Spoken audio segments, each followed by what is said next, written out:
diretor de futebol do Galo. Rodrigo, obrigado pela presença. Queria que você começasse fazendo uma análise mais ampla. Qual que é a análise que você faz dessa temporada no Atlético? O que vocês fizeram que nesse momento vocês entendem foi bem feito?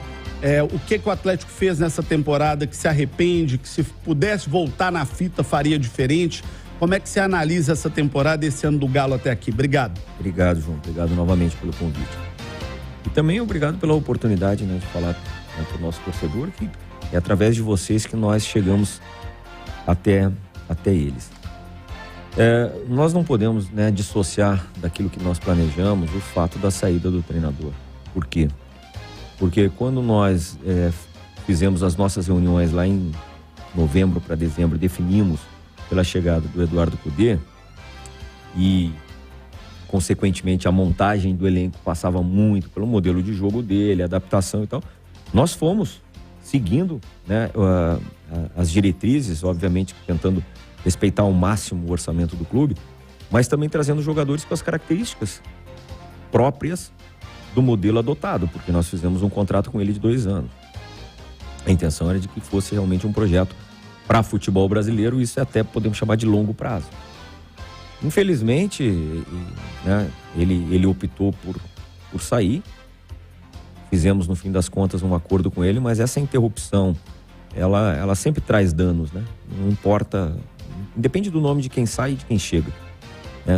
Hoje os treinadores, eles têm métodos muito próprios, diferentemente até de quando eu jogava, em que a metodologia de treino, ela era meio que linear, assim, era muito parecida, mudava muito a forma dele liderar. Hoje não. Hoje os treinadores, ele tem um método de trabalho, uma exigência, uma forma de jogar que quando você modifica, traz danos. Então eu creio que essa interrupção, por mais que tenhamos tido aquele revés contra o Corinthians, creio que vínhamos fazendo um bom campeonato brasileiro e, enfim, estávamos, né, ali em vias de conseguir a classificação na fase de grupos da Libertadores, que foi conquistada com o Filipão. Então eu acho que, assim, se nós pudéssemos rever isso, talvez não termos seguido muito a linha do método do treinador, entendeu? Porque foram mudanças para aquilo que era o Galo de antes, para aquilo que se tornou o Galo, características que eu falo de atletas, trouxe realmente uma mudança muito grande e que com a saída dele, com a chegada do Filipão, que tem outro método, outra forma de jogar, até teve e está fazendo as adaptações conforme o elenco que ele tem. Nós não tivemos condições, né, de fazer investimentos na janela do meio do ano, enfim. Eu acho que isso prejudicou bastante. Nós tivemos aí esse ato de 8, 9 jogos aí sem vencer. Isso é muito para um clube do tamanho do Galo. Mas assim, João, o que nos resta de campeonato, o que nos resta a conquistar, eu acho que são ainda essas 16 rodadas. Nós precisamos nos recuperarmos dentro da tabela. E eu ouço muito, né? Eu sei que o torcedor tem o anseio de ouvir falar sobre 2024, porque dentro de 2023 a possibilidade é praticamente nula de conquista. Mas tem pequenas conquistas que são importantes. E para a Libertadores vale muito nesse Vale muito. E se ela não vier, a conta é muito pesada para o clube. Entendeu? Então, assim, nós não podemos, assim, correr esse risco de projetarmos demais o 24 e tirarmos o foco, porque são esses jogadores, essa comissão técnica, somos todos nós que temos a responsabilidade de levar o Galo novamente para a Libertadores. Ô Rodrigo, eu sempre que recebo alguém do seu nível, do seu porte, um técnico, um dirigente, eu busco trazer alguma coisa que eu critiquei para que a pessoa também possa se defender, trazer sua posição, trazer sua opinião, até porque muitas vezes essa relação imprensa dirigente, ela é um pouco injusta, porque a gente tem aqui um microfone todo dia para falar e vocês não estão ali todo dia para defender e trazer o ponto de vista de vocês. No episódio Cudê, me espantou muito, porque você tinha trabalhado com o Cudê no Inter. E aí eu disse aqui o seguinte, poxa, me surpreende porque na minha visão, na minha leitura, com o nível de informação que eu tenho, me deu a impressão do seguinte, o Rodrigo Caetano passou pelo mesmo problema que já tinha passado no Inter, com um cara que, na minha avaliação, é destemperado, desequilibrado emocionalmente. Por que você fez essa escolha pelo Kudê? E como é que você avalia essa crítica que o João Vitor te fez, mas que muitos também te fizeram? Queria que você falasse sobre isso. Mas ela é pertinente, a crítica. Agora, vamos lá. Primeiro que não sou apenas eu e nem defendo a tese de que o diretor de futebol ele tem posições estratégicas como um treinador. É um cargo extremamente relevante na estrutura de um clube de futebol. Então, assim, nós fizemos a decisão por trazer o Kudê. O que ocorreu depois do Internacional, que foi uma saída também meio inesperada, porém... Foi muito parecida, né? Mas lá foi justificada por ele. Ele, na verdade, se utilizou dessa cortina de fumaça da proposta do Celta. Mas ela também se deveu ao fato de que o Inter, nós estávamos na pandemia. Então, quer dizer, qual clube naquele momento tinha condições? Os clubes estavam preocupadíssimos em honrar os salários dos seus funcionários, em não ter uma demissão em massa, enfim, os objetivos eram outros que um investimento. Enfim, e ele teve a proposta e saiu. Desde aquela época, e principalmente quando o Sampaoli estava aqui, que conversávamos muito com ele lá na Espanha, ele manifestou o desejo de um dia retornar ao Brasil, um dia voltar a trabalhar comigo e tal. Mas quando nós sentamos todos para que estabelecêssemos alguns eleitos, né, os possíveis eleitos para comandar o Galo, o nome dele foi um dos citados, né, na nossa discussão. Não era, talvez, a nossa prioridade, mas nós não evoluímos no outro nome. E se entendeu que realmente, com a experiência dele de Europa, com conhecimento já de Brasil, e ele realmente é um bom treinador, tá? Isso tem que ficar claro. Claro que, na minha visão, ele ainda precisa evoluir em outros quesitos, como esse, justamente. Acabou que nós entendíamos que seria um projeto interessante tê-lo aqui conosco.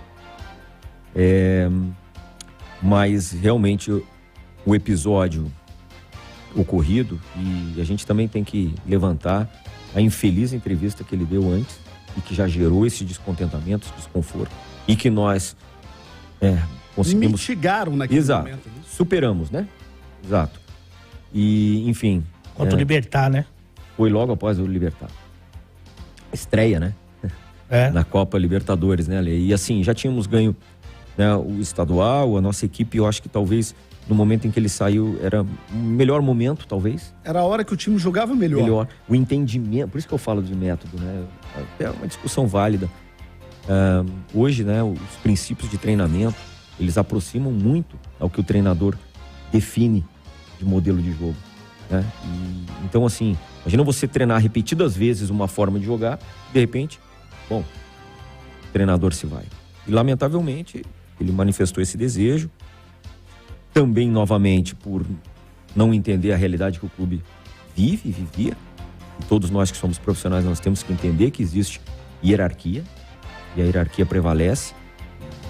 Todos querem a mesma coisa, mas às vezes não é possível. E nós fizemos muitos movimentos para trazer os jogadores sugeridos por ele. Compreende?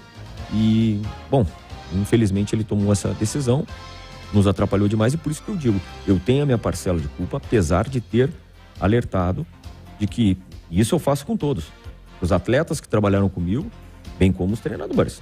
Ninguém tem um pacote perfeito, né? Ninguém tem só pontos positivos.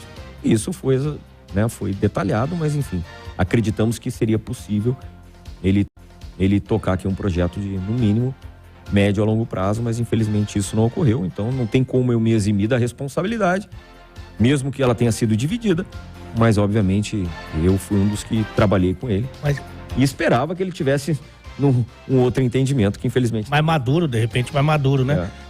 E a gente tem muito amigo no Rio Grande do Sul, e lá ele é uma unanimidade, assim, de comportamento ruim. Continua. Aquele Kudê que nós vimos no Atlético é o Kudê que tá lá no Inter? É o mesmo tipo de comportamento instável? É a mesma coisa. Você sabe que eu cheguei a falar aqui que eu achava, e aí você vai me corrigir ou não, que você foi voto vencido.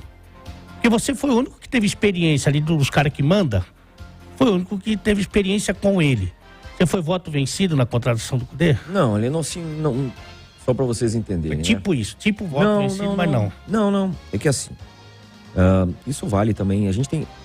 pegar um atleta. Nós temos todo um processo de contratação que depois acaba afunilando na tomada de decisão que envolve a parte financeira, enfim, tudo. No caso do treinador, como eu disse, os debates são muito mais amplos. O que eu quero dizer é que sabia, e era minha obrigação, alertar sobre isso, mas eu também assumo a culpa e a responsabilidade por eu entender que seria possível controlar, ou justamente que ele estaria mais maduro, mais compreensivo a sua passagem lá. Mas tudo isso foi devidamente relatado, porque alguns momentos, e eu vou te lembrar que na época que ele pediu para sair lá em Porto Alegre, também foi após um empate, né? Se eu não me engano, foi com o Curitiba, um jogo em casa também, em que o Inter era líder do Campeonato Brasileiro. Aqui nós éramos terceiro, correto? Então, assim, e com a equipe crescendo e como eu disse, já com um modelo bastante identificado. Você se sentiu traído por ele naquela entrevista que ele deu em Porto Alegre? Ele fez uma fala muito agressiva a seu respeito. Ah, agora, né? Agora, chegou no Inter. Você se sentiu traído por ele ali? Porque existem algumas coisas no futebol, existe um código de ética entre vocês. Futebol é um mundo que, assim, dentro da porta pra dentro, os caras às vezes quebram o pau, igual nós vimos lá no Flamengo, é soco pra cá, é tapa, é pescotapa de um lado pro outro, mas da porta pra fora vocês se protegem. Quando eu falo vocês, eu falo o mundo do futebol de uma maneira geral. Ele foi muito agressivo com você. Você se sentiu traído por ele? Olha, eu vou repetir aqui o que eu havia dito, né? Até numa coletiva que eu dei. Eu prefiro interpretar, João, que ele se expressou mal, porque foi um erro. O erro dele foi dizer que ele... Ou talvez não tenha sido pra mim, né? Ele disse que teve a infelicidade de cruzar comigo 2 vezes. Ele não cruzou comigo as 2 vezes. Quem foi contratá-lo as 2 vezes fui eu. No Internacional com mais pessoas e aqui também nós fomos, eu, Vitor e o Rodrigo Weber diretamente lá. Então, não foi o cruzar, eu não estava aqui. Foi um acaso. Não. Ele aceitou trabalhar com você? Não, ele não só aceitou, porque quem foi buscá-lo nas 2 vezes fui eu, como diretor de futebol. Como o Ale disse, bom, posso não concordar 100%, ok, mas eu represento a instituição, tanto lá como cá. Representava lá e agora aqui. Então, assim, me surpreendeu. Por quê? Porque eu nunca, e aí eu posso afirmar para vocês, independentemente da conversa, pode ser conversa ruim entre os profissionais. Você falou, eu jamais vou vir expor alguém aqui, mas jamais também eu vou me eximir da responsabilidade que eu carrego de dizer a verdade, de fazer a cobrança, seja para atleta, funcionário, comissão técnica, treinador, de forma frontal. Estou há 20 anos nessa e sempre foi desse jeito. Me surpreendeu. Talvez, não sei, ele esperasse que fosse sair em uma outra condição. Não sei, talvez tenha sido isso.